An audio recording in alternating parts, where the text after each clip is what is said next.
Coming up on Tekzilla, the first 5 things to do with that new PC. New HDTV under the tree. Rob's going to show you how to calibrate it.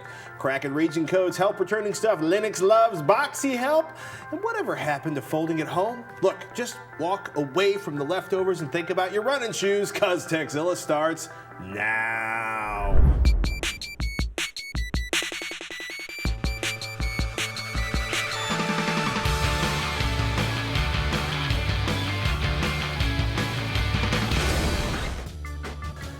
This episode of Tekzilla is made possible by Squarespace. Gamefly. Go to gamefly.com/Tekzilla for your free trial membership, and audible.com. Get a free audiobook at audiblepodcast.com/Tekzilla. I'm Patrick Norton. And I'm Robert Heron. Welcome to Tekzilla, hands-on reviews of the latest tech and how to make the most out of the gear you've already got. Hey, whether you're a beginner or tech support for your friends and family, if you've got a question about tech or how to keep the bolt on your rifle from freezing on that pig hunt, we've got an answer for you. It's cold, people. Use the right grease. Hey, it's the first show after Christmas, which means many of you are staring at shiny, happy new tech toys. If you've got an HDTV, Robert's going to talk you through calibrating it a little later on in the show. Yeah. Hey, and if you've got some old tech to get rid of, donate it, recycle it, reuse it. That's always the good suggestion. Yeah, and reusing it or repurposing it or reusing the parts, always better than recycling it, because all too often recycling means just sort of shredding it down and going back to raw materials, which is much better than the landfill. Always. But not as good as keeping the components together and keeping them alive a bit. I also like the free postings on Craigslist, too. A quick way to get rid of something. I like that. FreeCycle is another one that's good for that, too. Hey, if you haven't voted for Tekzilla at revision3.com/ForwardFocus, please do. We'll score $20,000 in the term, a donation for charity water. $20,000. It's enough for 4 wells, and the Tekzilla crew will get to fly to Madrid, Spain to test drive the 2012 Ford Focus, the global test drive. We're talking closed track mayhem, people.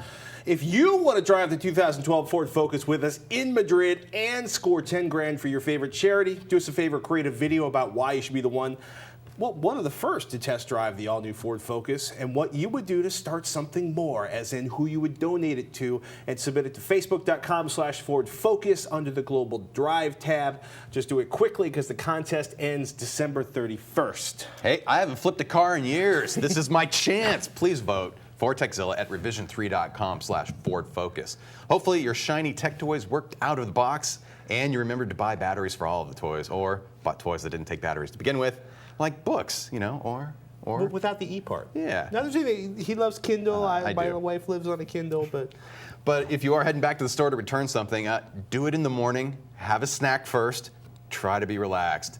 Both of us have worked in retail, and extensive. Being gentle can help. And I don't know. There's nothing worse than just losing it in a store. Yeah, if you could wait a few days, maybe after New Year's, before you try to return something, it might make all the difference. Don't wait the last minute of your 30-day return policy, but maybe not be in the first 10 days at least. Let the crowds die down a little bit. Just remember, everybody in that line behind you has a smartphone with a video camera, and you will be famous, which is one of my personal nightmares.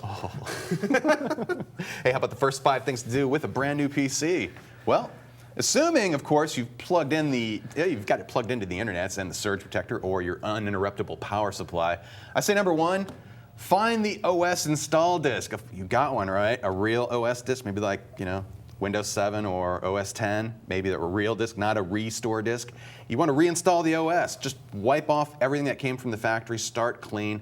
It's really nothing personal against the big PC makers. It's just annoying as hell to have computers stuffed full of, trial applications and other cruff. Or the insert name of large PC maker here, super duper helper application, which basically takes up clock cycles and takes up your screen time and tells you to do things like update Windows, update your applications, and update your drivers, which we know you can do all by yourself. And if installing an OS just isn't your cup of tea, you could always try out a piece of PC software called PC Decrapifier. Gotta love that name. PCDecrapifier.com. It's a free tool that, quote, removes unwanted pre-installed software from Windows XP and Vista machines. It's free for personal use. Commercial versions also include an automation capability.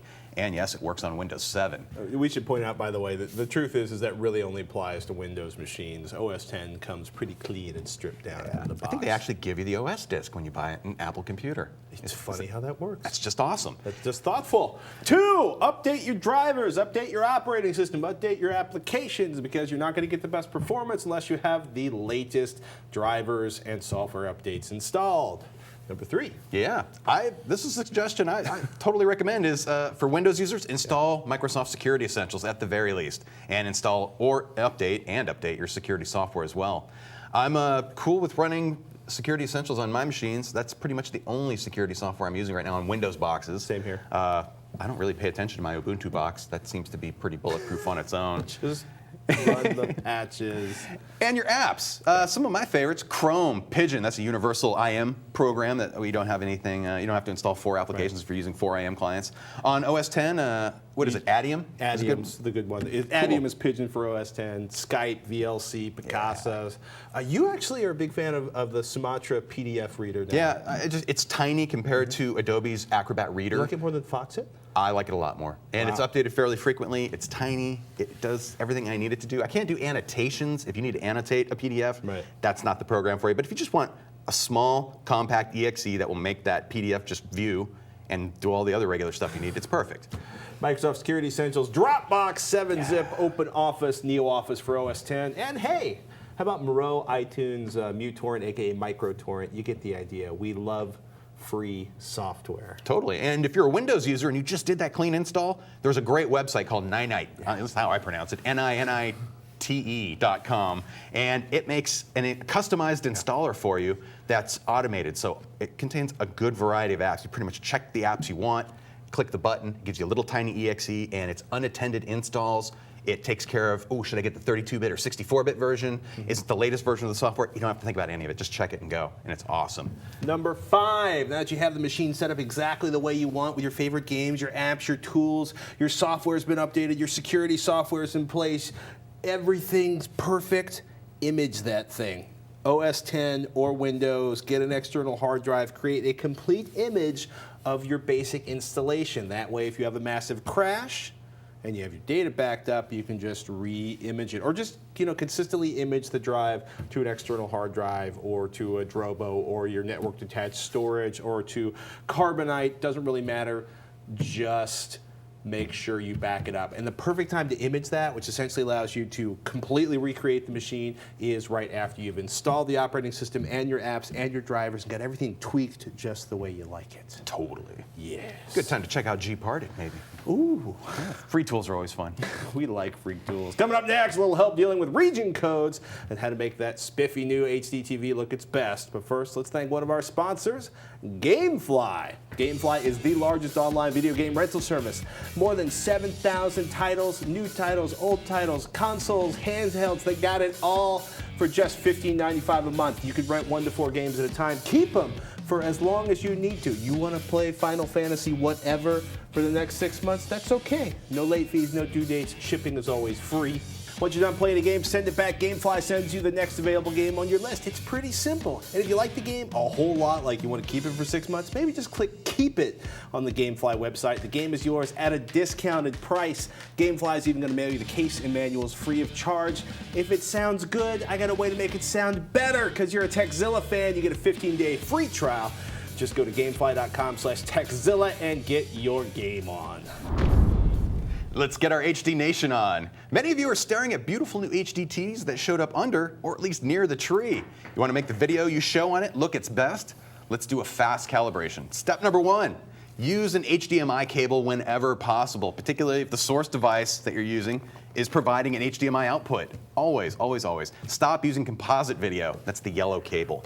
VHS decks I'll exclude in most cases. However, do you own a Wii?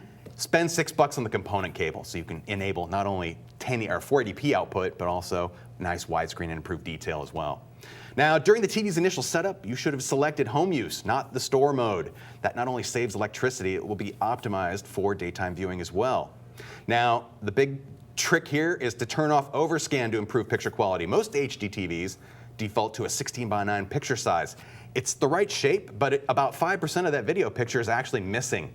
Get those pixels back and you'll have a sharper, more detailed picture. You pretty much have to dig into the settings in the TV.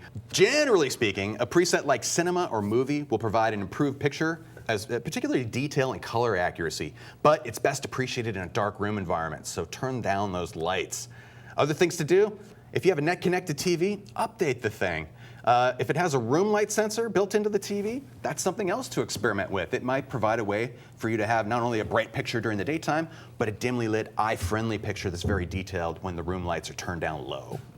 Now, if you have access to the intranets or a DVD burner or a Blu-ray burner, we're going to put a link in the show notes that tells you how to get to a previous segment we did a little earlier this year about full-on calibration, setting all the colors, levels, and the tone and the contrast, and really getting detailed with making your picture absolutely perfect. Totally. Yeah. I think the hardest thing I just described there was the overscan, because it's spelled out differently on every TV, and trying to find the specific setting can be a challenge on some sets. It just basically means for reasons of behaving just like analog TVs did in the past, they blow a whole bunch, 5% of your picture, a big chunk of pixels out past the edge of the screen where you can't see them.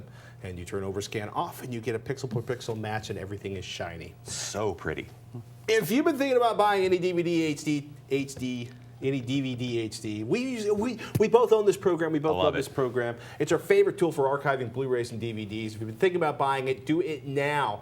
Because on January 1st, 2011, Slysoft is dropping the lifetime update subscription option. This means this constantly updated software will cost you every year if you don't buy the lifetime version now. It costs them a lot of money to keep this thing up to date because they spend a lot of time coding to make sure you can back up the latest Blu-rays and DVDs. To make the decision a little less painful, Slysoft is offering 20% off on all their products, including upgrades from AnyDVD to AnyDVD HD and subscription renewals, again until Friday, December 31st, 2010. That's when the lifetime plan goes away. Oh, tragic. So get it now, Yep. or forever hold your peace. 20% off. Got to do it. Meanwhile, Laura wrote in, I want to buy some Region 2 UK DVDs and back them up as MP4 files. Is there an inexpensive region-free DVD player one can use on a Mac or PC? Can ripping programs make an MP4 from a Region 2 disc? If not, would a region-free regular DVD player, I see lots on Amazon, play okay on my composite-only TV? Ooh, that's sad. I don't want to do anything illegal. I just want to play DVDs I purchased. Understood. Thanks. Signed, Laura.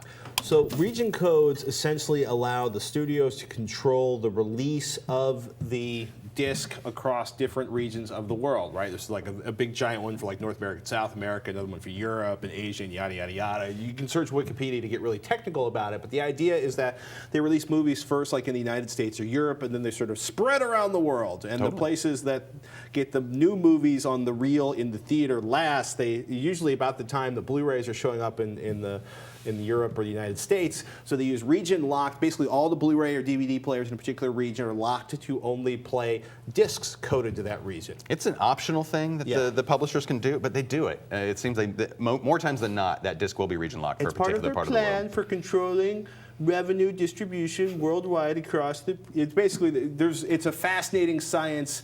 Here's the thing, though. Technically, Laura, here in the United States, buying a region-free DVD player so you can play Region 2 locked discs here in the Region 1 is a violation of the DMCA. That's the Digital Millennium Copyright Act, which makes it definitely illegal. Hopefully the fair use recent rulings are bending that a little bit, but that's a different story. Yeah.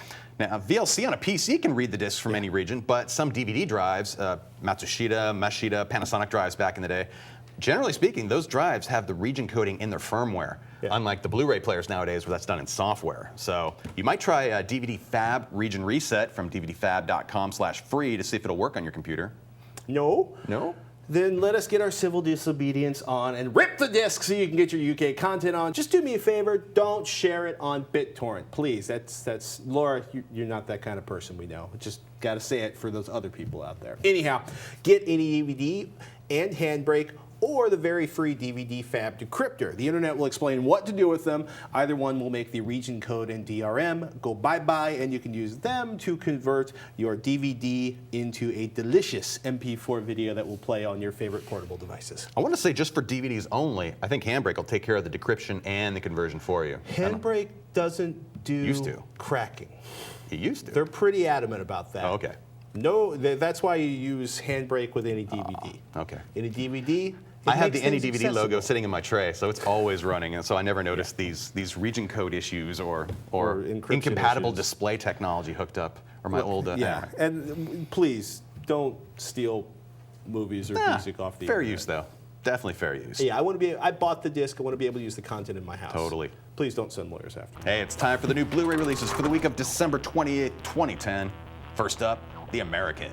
George Clooney gets all serious, restrained, and seriously late 60s in this spy thriller based on a novel, A Very Private Gentleman. Beautifully shot, carefully composed, and totally centered on the not-so-internal struggles of Clooney's very private hitman. You either love this film for harking back to an earlier style or hate it for reeking of pretension. There's not much to the soundtrack, but the 1080p VC1 transfer makes Italian villages, butterflies, and dusty interiors radiant. Patrick's a big fan of this one, even if he wishes the director knew there was a big difference between a Mini 14 and an M14. Next up, Surf Nazis Must Die from Troma. And if you're familiar with Troma, you probably already know what to expect. Released in 1987, it tells the story of a group of neo-Nazis who take over a Southern California beach and the mother of one of their victims who breaks out of a retirement home to kick some ass and get revenge. Roger calls it schlocksploitation, and while it's gotten pretty bad reviews across the internet, Roger Ebert walked out after the first 30 minutes, but that's kind of the point. You don't watch these movies for the emotional storyline or the well-developed characters. You watch it to see some ass-kicking hilarity, and in that, it delivers. Also released this week, Merantau. This 2009 Indonesian film tells the story of a young man raised in a farming village who has to go out into the world and fend for himself. He travels to the city of Jakarta and ends up defending victims of a human trafficking ring with his awesome martial arts skills. Extras include a making-of featurette and a behind-the-scenes segment, so if you're into kick-and-kill movies and want to see one that flew under the radar, check out Merantau. Other releases include 2010's And Soon the Darkness, Battlestar Galactica Razor, Derailed, Kamui Gaiden, the live-action movie, Resident Evil Afterlife, Resident Evil Afterlife in 3D, and 12.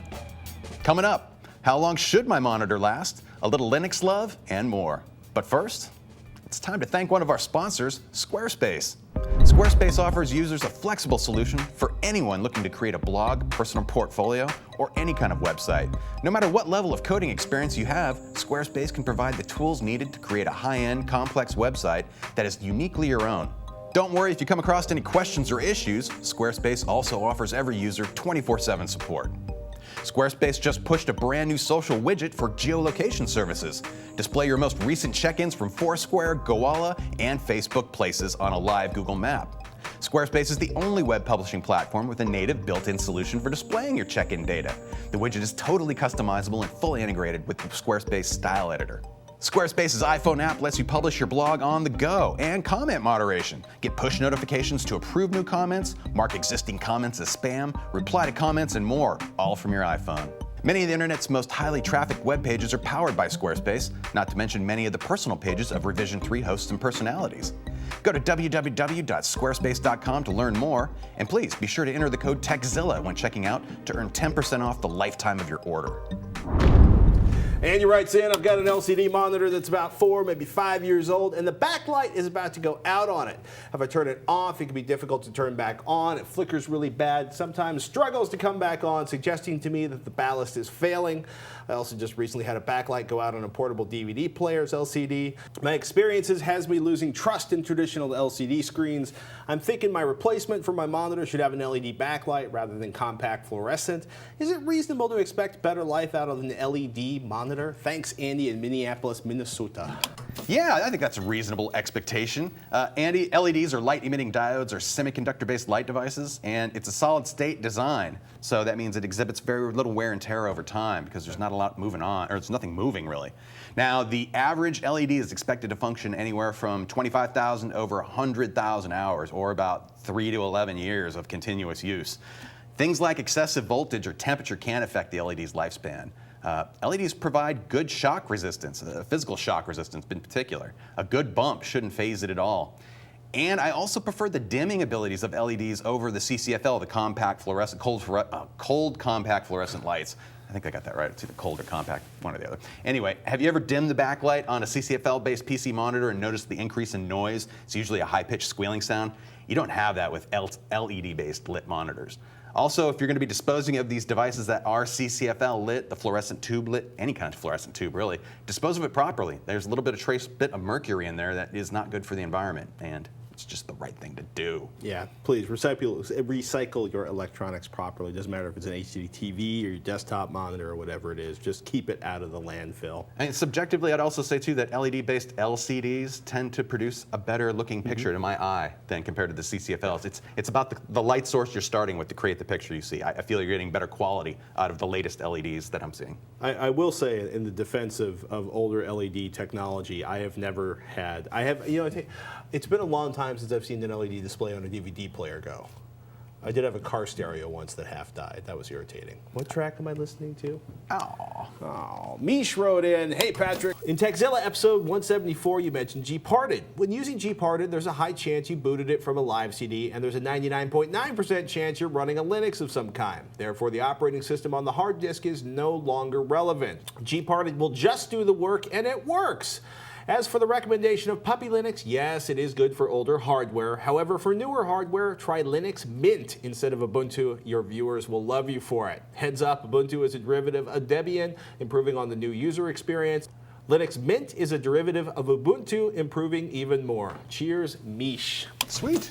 Hey, I love my Puppy Linux, but I am off to download Linux Mint today. Got a Linux tip for the Tekzilla crew. We're going to do some more Linux and open source coverage in the new year. Do us a favor, email us, tekzilla@revision3.com. Coming up, folding at home, Boxee versus Netflix, and some of your RSS help for the dude in Alaska. But first, it's time to thank one of our sponsors, Audible. Audible.com is the leading provider of downloadable digital audiobooks and spoken word entertainment. Audible has over 75,000 titles to choose from to be downloaded to your iPod, MP3 player, and played back anywhere, anytime. Choose from books in every genre: science fiction, thrillers, drama, comedy, business, history, and more. Go to audiblepodcast.com/Tekzilla to get a free audiobook download of your choice when you sign up today. Again, go to audiblepodcast.com/Tekzilla for your free audiobook. Can't decide which book to start with? I'm a fan of the late great sci-fi comedy author Douglas Adams, and one of his quirkier works, titled Dirk Gently's Holistic Detective Agency, was recently adapted for the small screen and is currently airing on BBC television. And you can listen to Douglas Adams narrate this thumping good detective ghost horror, whodunit, time travel, romantic, musical comedy epic in audiobook form. Get it for free at audiblepodcast.com/Tekzilla. Hey, Patrick and Robert. Back in the days of DL.TV, Robert was talking all the time about the Folding at Home project, advising people to donate their unused CPU cycles to the great cause. I remember the DL.TV group had a fairly good world ranking. What happened to it? Is the hype over? Fred in Tokyo. That's a good question. Does Revision 3 have a Folding at Home team set up yet? No. Well, if not, we should get one going. We just essentially need to finalize a team name, either do it for the show or a company or whatever. We'll get a team number then, we get that all squared away and get it set up, and then we can provide you guys with that information. If you're interested in taking a look at Folding at Home right now, there's an awesome setup guide for the software you use to basically fold the proteins. You can check that out at hardocp.com, and we'll show you the link right there. Or you can catch it in the show notes. We'll provide that there. But they have a wonderful guide for setting it up either GPU-based or CPU-based, single-core, multi-core, whatever. They can help you out. Hopefully we can get the name Tekzilla. We will check back with you with the name next week. Danny in Provo, Utah has a question about getting Boxee to run on his machine. He writes, I recently installed the Boxee app on my computer, connected via VGA cable to my HDTV, used the iPhone app to control it. It works awesome. Then I tried to use Netflix. It says that I needed to install Silverlight, so I downloaded the latest version. After buffering, it covers the screen with a DRM error message, and it won't play any Netflix movies. I don't know how to bypass this message to use my Netflix on Boxee. Any ideas? Signed, Danny in Provo, Utah. Well, you're in the United States, so it should work on Windows and OS X Boxee installs. There is no support for Linux yet, which could create a problem. I don't even know if there's Silverlight support for Linux. No, not yet. Okay. I haven't had a chance. I don't have a VGA output on any of the machines I have access to. That was the first thing I thought it might have been. Because I wonder, basically there's a good chance that Silverlight is looking for a secured connection to your monitor in order to prevent piracy. So there's a good chance that it wants a DVI or HDMI connection on the back end of your computer. DVI will work fine, HDMI That's only going to work, of course, if you have a DVI input or an HDMI input on your monitor. Make sure you've created and authorized a Netflix account at Netflix.com. If you're just getting your first account, do us a favor and sign up at Netflix.com/Tekzilla. Once all that's taken care of, I would uninstall the Netflix app for Boxee, reinstall Silverlight on your Mac, Windows box, then reinstall the Boxee plugin, and make sure you select yes when asked. Boxee needs to store a cookie in order to enable Netflix functionality. And you might even go back and reinstall the latest version of the drivers for your operating system, just in case there's an HDTV thing on there. I want to say that AnyDVD HD would probably save me once again if you're running that in the tray, because if the monitor is the issue and it's not Right. HDTV supported, that will just make it ignore that and make that go away. But it's a piece of software you have to buy. You should be able to get this to work, I would think. If anybody out there, has been playing around with Netflix on Boxee on a PC or Mac with a VGA output, do us a favor, email us. If it works for you, Tekzilla@revision3.com. Curious too, if it's on a Windows system, or at least Windows 7, you could just go into Media Center and load Netflix in there, Right. and see if it works through that interface. That's just an to interesting test it. thought. I like that thought. Another thing to try. Viewer named Rock writes in, I've got a suggestion for James in Alaska. He was asking about downloading media for later using RSS. The perfect solution for Windows, OS X, and Linux is Miro. Think of it like an RSS reader, but only for multimedia, podcasts, and vidcasts. Just add shows like Tekzilla, and it will download new episodes when they become available, most often each week. It remembers what you have already watched and doesn't download it again. How can you add shows? Easy. Just go to miroguide.com. Think of Miro Guide as a directory of all the podcasts and vidcasts. Just find your favorite shows or browse through the popular ones and add them to Miro. Go check it out. Do it. Signed, Rock from Slovenia. Awesome. Thank you, Rock. Yeah, thank you, Rock. Hey, you can find Tekzilla at revision3.com/Tekzilla and Facebook.com/Tekzilla. Be our friend, and you can always ask us questions on Twitter or search for more videos on YouTube.com/TechHD. Yeah, baby. Twitter, at Veronica, at Robert Heron, at Patrick Norton, at Tekzilla. We can get it done. Yeah. We want you to know where to find us, like Tekzilla at revision3.com, so you can ask us questions like about stuff at CES, which we're going to in a few days, or what HDTV to buy, or how to pack up everything in the house in case it falls into the earth, tech out product reviews, how-tos. You ask us, we'll do it, but we need those emails, so don't be shy. Send them in Tekzilla at revision3.com. Thank you so much for watching. I'm Patrick Norton. And I'm Robert Heron. Until next time, you've been watching Tekzilla. Wow.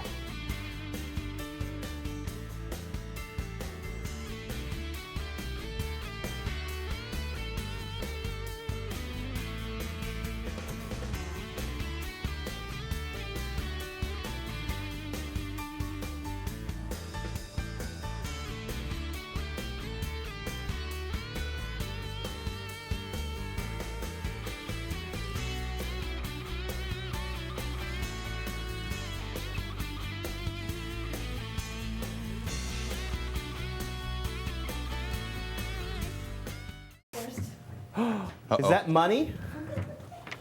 You've been served with a summons? Yes, I am the father. I hope we were rolling on that. Were you?